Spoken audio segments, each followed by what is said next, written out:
Have you ever felt like you want your partner to voluntarily buy you beautiful, expensive gifts? You want him to voluntarily decorate the hotel room. You want him to voluntarily say to all of his single friends that are going away on a lad's holiday, my girl is coming. All of you guys are going to pull all of these single girls. I don't want to talk to other single women.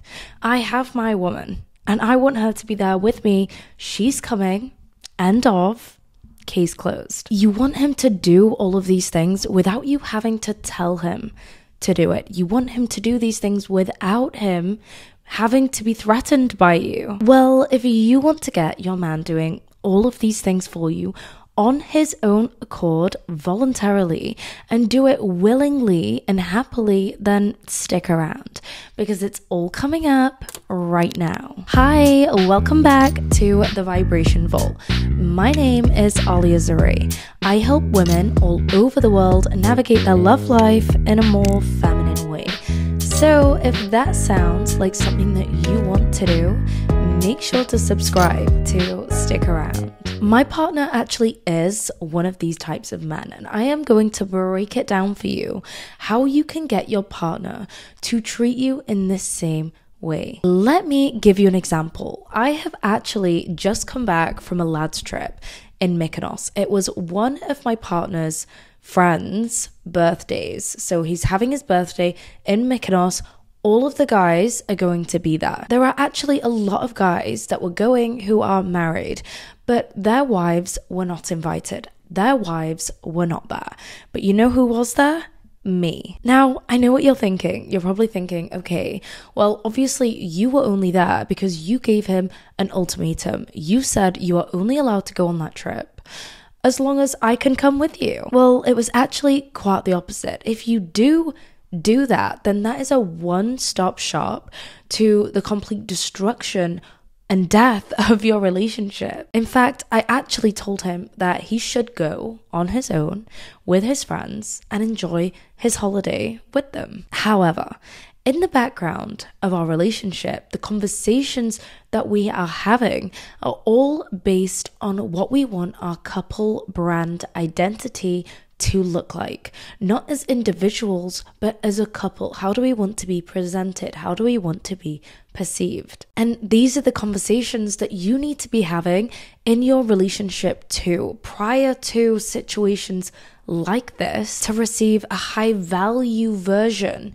of your partner, the version of him that wants to prioritize you, the version of him that just desperately loves being with you, loves being around you, purely because you're his best friend. So in the background, I had been telling my partner, you know, baby, the one thing I love about you is you are your own man. You don't do what other people tell you to do. You always do what you want to do. And I love that about you. You are such a strong masculine man. I love that you have the ability to make your own decisions. I love how I can tell you speak so highly about me to your friends when I'm not there, purely on the basis of how they speak to me, how they treat me with so much love. It feels like family. In these conversations, you need to be dropping in your beliefs about a high value man, your beliefs about how a high value relationship should look like. So start to introduce conversations that look a little bit like this into your relationship. Honestly, babe, I cannot believe that there are some men who don't prioritize their woman. Like, she is not his top priority. Your woman should be your best friend, and if she's not, then you're obviously with the wrong person. Your partner should be the person that you have the most fun with, the person that you constantly want to experience all of these fun moments with. They should genuinely be your best friend. Don't you agree, babe? Now, when you say this, you are almost extending an olive branch. People are more likely to be agreeable with you, and it's more likely to alter their perception when you use a leading question like, don't you agree, babe? Now, in his head, he's looking at you thinking, you know what? Yeah, you are my best friend. I have all of my best memories with you. I have the most fun with you. You genuinely are my best friend. I do agree with you. He's thinking, gosh, I love this woman so much. I love spending all of my time with her. When I bring up topics of conversations like this in my relationship, my partner genuinely agrees with me. And that's because we have built this type of relationship over a period of time. Now, how do you do that? You focus on the fun. Now, this is something that a lot of women actually struggle to do. And perhaps it's because of the narrative that we are sold in movies. I mean, you know those movies where you see the man and he's like, oh, I'm not allowed to come out. My wife calls all the shots. She makes all the rules. I'm scared of her, you know. Oh, had to get a break from my missus.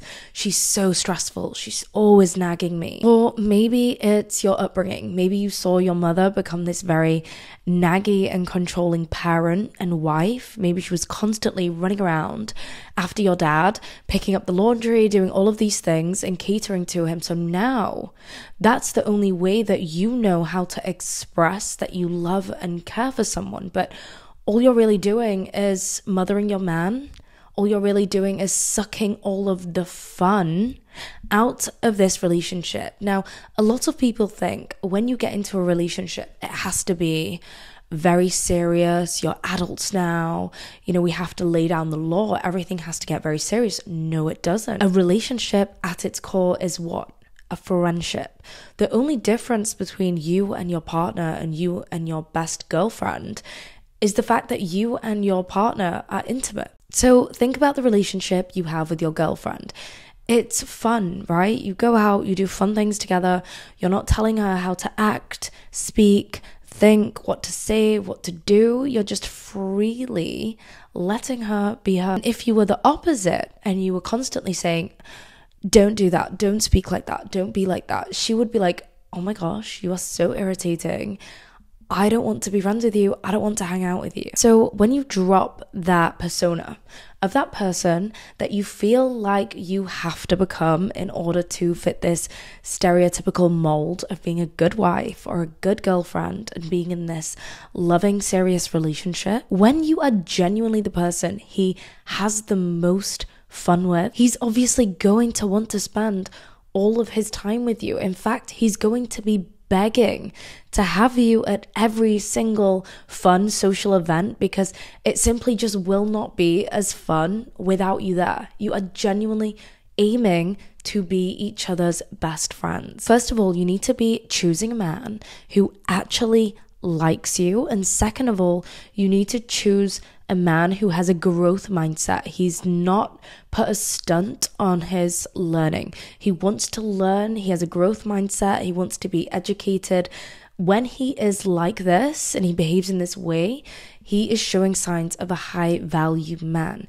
And that type of man is going to understand and grasp this concept. He's going to want to engage in these types of conversations with you because it involves growing as a couple and growing as an individual and growing together. So now those previous conversations that I have been instilling into the relationship, and also he's been giving me back this good conversation as well. He's been in agreement and he's been adding to the point, evolving the point, and it's now become a joint belief instead of just my belief, because now in his head he has added to it. So now he's adopted that same belief. That is what actually made him say to his friends, well, if I'm coming, obviously Alia's coming as well. Everyone's inviting their friends and Alia's my best friend, so Alia's obviously coming. Obviously, initially, the guys are telling him, look, no one else's wives or girlfriends are coming. It's a guy's trip.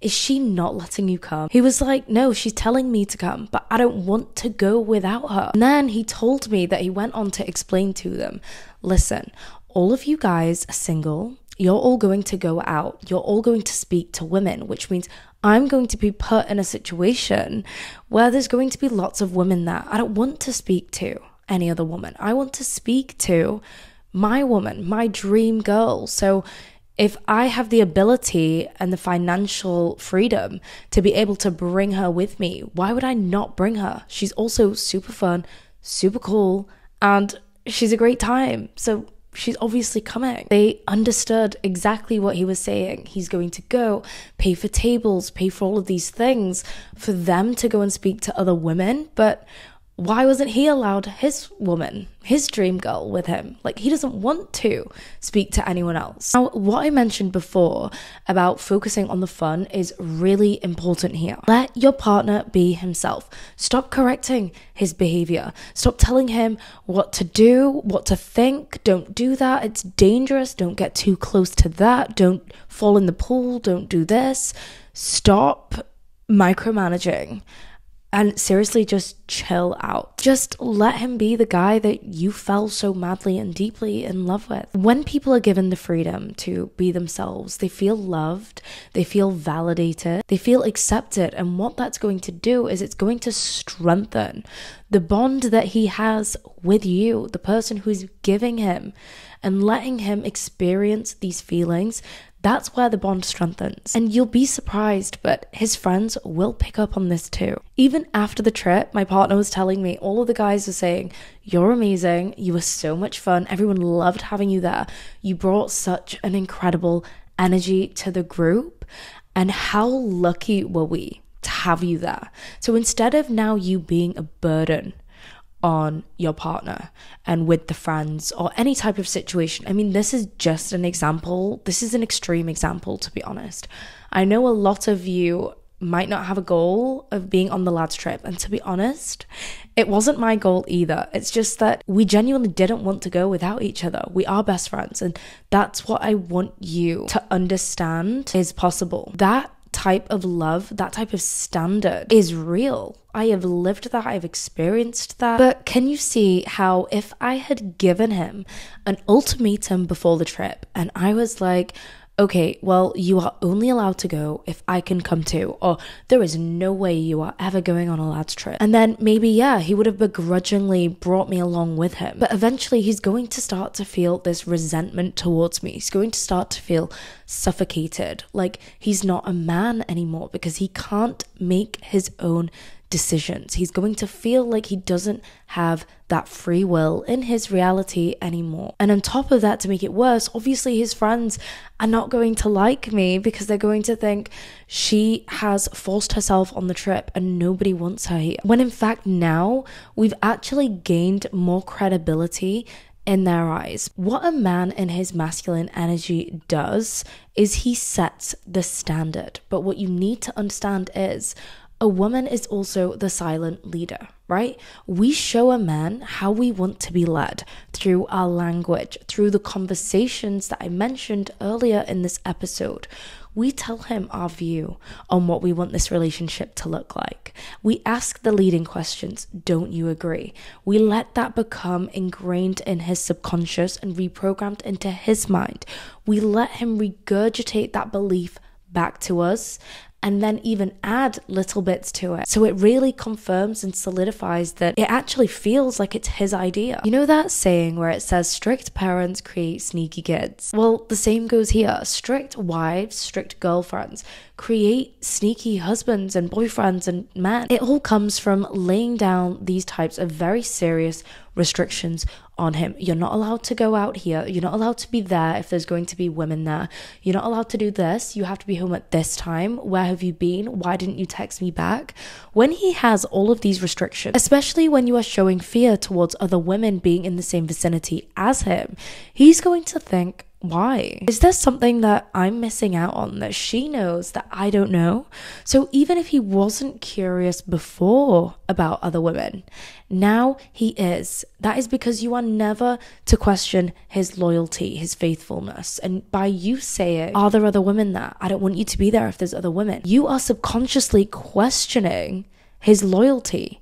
That's going to make him wonder, why? If she was the prize, she wouldn't say that. He's going to think he's got the short end of the stick here. Remember, focus goes where energy flows. So your energy needs to be solely on yourself. You cannot be handing your energy to the other woman that you are feeling a bit threatened by, insecure by. So what I want you to do is, with your partner, I want you to sit down and I want you to talk about how you can set new standards together. New standards as a couple. What does your brand identity look like? Who do you both want to be as a unit together? What do you both want to represent together? Are you going to be followers or are you going to be bold and take a stand for what you actually want in your life, in your relationship? And are you going to be a leader? What do you want people's first impressions to be of you? What do you want people's lasting impressions to be of you? Now, when you actually consciously have these conversations with him and they are at the forefront of your mind, your behavior subconsciously aligns with these thoughts that are now put at the forefront of your mind. So all of his conversations are going to align with that brand identity. A lot of women and men in relationships think that this is an unspoken thing. It's absolutely not. These things are not just spoken about once in the relationship, but they are constantly spoken about in the relationship, because the relationship is constantly evolving and growing. And if you are not there, constantly checking in on the relationship, okay, this is a new situation we are facing. How shall we face it together? Because you want to have this united front as a couple. So that is a wrap for today's episode. If you enjoyed today's episode, please make sure to hit the thumbs up and let me know your thoughts in the comments below. So until next time, I love you. Bye.